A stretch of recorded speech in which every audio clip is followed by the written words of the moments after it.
do the work for us behind the scenes every day. It truly takes a village. All right, and that one, we'll get started. We'll go to them, Lou. Amber, with the status of labor talks with so many free agents, with an expansion draft, do you have any idea what this offseason might even look like? And if you don't... There is a rumor going around the WNBA front offices that has executives either laughing incredulously or anxiously examining their personal war chests.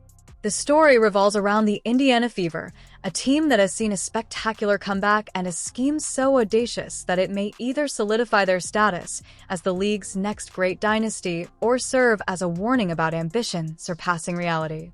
The general manager of the Fever, Lynn Dunn, is at the center of these circulating claims. Her basketball background speaks for itself. Building teams capable of winning championships is nothing new to Dunn. She has decades of experience playing women's basketball at various levels.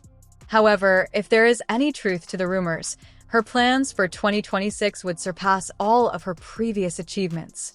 Putting together talent isn't the only goal here. It involves drastically altering the way a WNBA club conducts business, engages in competition, and rules the league. The chronology is intentional. By 2026, a number of significant contract circumstances will come together to produce what strategists refer to as a perfect storm opportunity. It is possible to revise the collective bargaining agreement. Cap structures for salaries may change.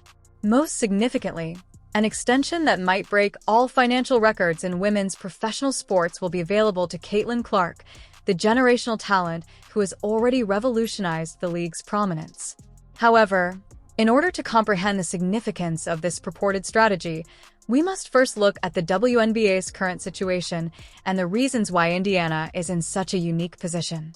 The recent changes made to the Indiana Fever have been nothing short of amazing. The team was having trouble staying relevant a few years ago in a league where exposure is frequently determined by market size and past performance. Then came Caitlin Clark, who had already become well-known thanks to her undergraduate career at Iowa, garnering record-breaking television ratings and packing theaters all over the nation. The Fever's luck wasn't the only thing that improved once Clark moved to Indiana. It significantly changed the league's overall economic equation. Records for attendance declined. Watching television skyrocketed. Sales of merchandise skyrocketed.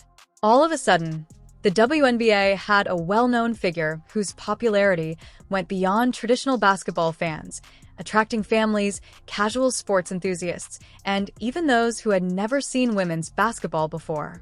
However, Lynn Dunn is more aware than anybody else that popularity by itself does not translate into championships. Although talented and becoming more competitive, the Fever's current lineup isn't yet set up for long-term domination. Although the squad features youthful players, up-and-coming talent, and Clark's transcendent skills, championship teams need more.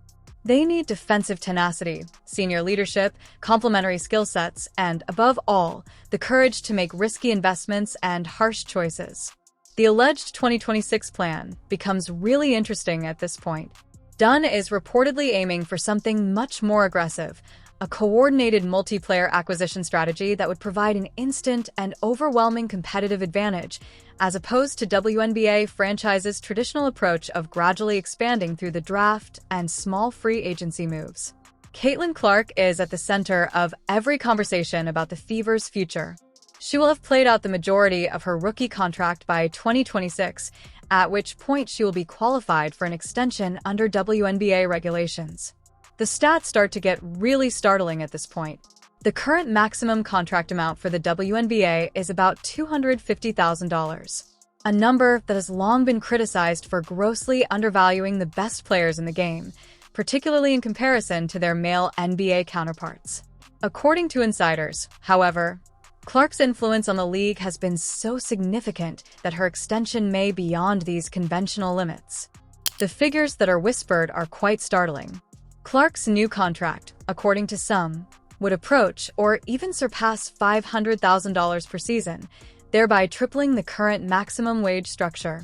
Others hypothesize that when all revenue streams are taken into account, clever contract structuring, such as deferred payments, appearance bonuses linked to league expansion, and unparalleled marketing rights agreements, could drive her overall remuneration into the seven-figure range.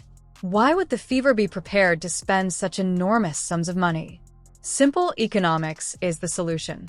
Clark has already demonstrated that she can draw media attention, sell products, and fill venues at a level that the WNBA has rarely, if ever, seen.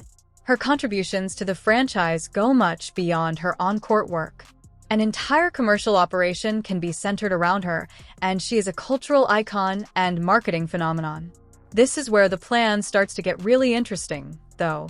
According to reports, Dunn isn't satisfied with only paying Clark and waiting for things to work out. According to the alleged strategy, Clark's presence and the money she makes will be used as leverage to draw in additional top players, resulting in a roster construction model that has never been used in the WNBA with success. Sophie Cunningham, one of the league's most dependable marksmen and fiercest rivals, is the target of the first significant shockwave in this purported grand scheme. Cunningham has established herself as a player who combines clutch shooting, championship experience, and tenacity. The kind of seasoned presence that young teams require in order to advance. There would be more to targeting Cunningham than only adding talent. The existing order of the league would be directly challenged. A clear message is sent when a key player is stolen from a competing organization. The Fever are no longer willing to wait their time or develop slowly. They are prepared to outbid, outmaneuver, and outthink anyone who gets in their way because they are now prepared to win. From a basketball standpoint, Cunningham and Clark would be a near-perfect match. Her ability to locate shooters, provide open looks, and influence defenses with her passing vision is what makes Clark such a brilliant playmaker. Cunningham would be a perfect complement because of her ability to catch and shoot and her willingness to take risks. Beyond the X's and O's, Cunningham offers a competitive edge and toughness that might contribute to the development of a winning culture in Indiana's locker room. However, obtaining Cunningham would not be easy. She is regarded by her current club, has a contract somewhere, and is probably content with her circumstances. Either waiting for her to become a free agent and making a sizable cash offer, or setting up a sign-and-trade situation that would necessitate giving up assets, would be necessary for Indiana to entice her away. The alleged financial inventiveness enters the picture here. The choice becomes considerably easier if Indiana can work out a deal that gives Cunningham not just more money than she is now making, but possibly more than she could make anyplace else in the league. According to rumors, Cunningham's yearly deal is in the neighborhood of $175,200,000. Large sum of money for a player who isn't usually regarded as a max contract superstar while being exceptional. Such an offer would achieve several goals. It would guarantee Clark the ideal complementing item. It would show that the Fever are prepared to pay for victory and alert other teams to the fact that Indiana faces distinct financial constraints than the other clubs in the league. The Fever's defensive specialist and best team player, Lexie Hull, is arguably the most unexpected component of the reported 2026 strategy. Hull offers an intriguing case study of the Fever's purported strategy to build their squad by drastically overpaying for players whose worth goes beyond conventional metrics. Hull isn't considered a star in the traditional sense. She doesn't dominate highlight reels, make her own shots, or score a lot of goals. She creates the ideal basketball play, plays stifling defense, and has the kind of glue guy presence that winning teams always seem to have. Given her status as a valuable rotation piece, a player with Hull's profile would typically anticipate a respectable but unremarkable contract, possibly in the $80,000 to $100,000 area. The rumors point to a completely different scenario. According to sources, the Fever are willing to give Hull a contract worth about $150,000 per year, which would place her among the top-paid role players in the league and represent a significant premium above her market value. Why would Indiana act in this way? The response demonstrates how intricate the purported master plan was. It rewards loyalty first.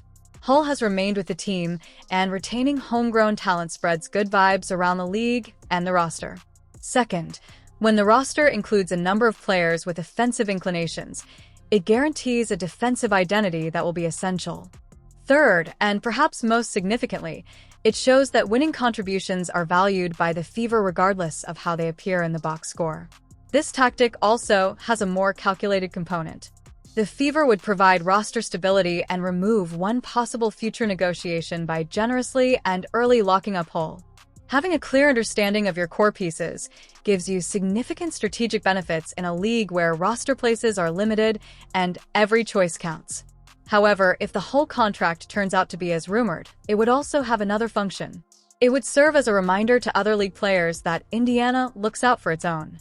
Even role players might become a big recruiting benefit at a time when player empowerment is growing and celebrities have more clout than ever before, building a reputation as a company that rewards its players. At this point, the alleged strategy shifts from being ambitious to maybe revolutionary. The salary cap mechanism used by the WNBA was created to encourage equilibrium in the marketplace.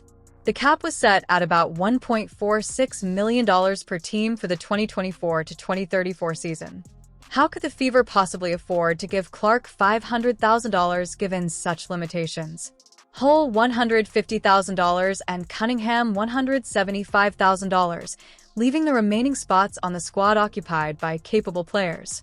Rumors among league insiders suggest that the solution entails financial ingenuity that would test the limits of the current framework and possibly take advantage of weaknesses in the next collective bargaining agreement talks.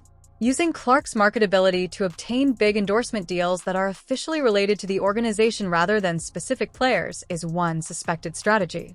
These agreements would bring in money that, in theory, could be utilized to negotiate contracts that provide players more money than their official WNBA wages. This is the norm in other leagues and international basketball, where players frequently earn substantial sums of money off the court that aren't subject to pay limitations. If the Fever could set up deals where Clark, for instance, gets big marketing bonuses, appearance fees, or revenue from brand partnerships straight from franchise sponsors, it would essentially raise her overall pay while keeping her in conformity with CAP. Such agreements would raise difficult legal and regulatory issues.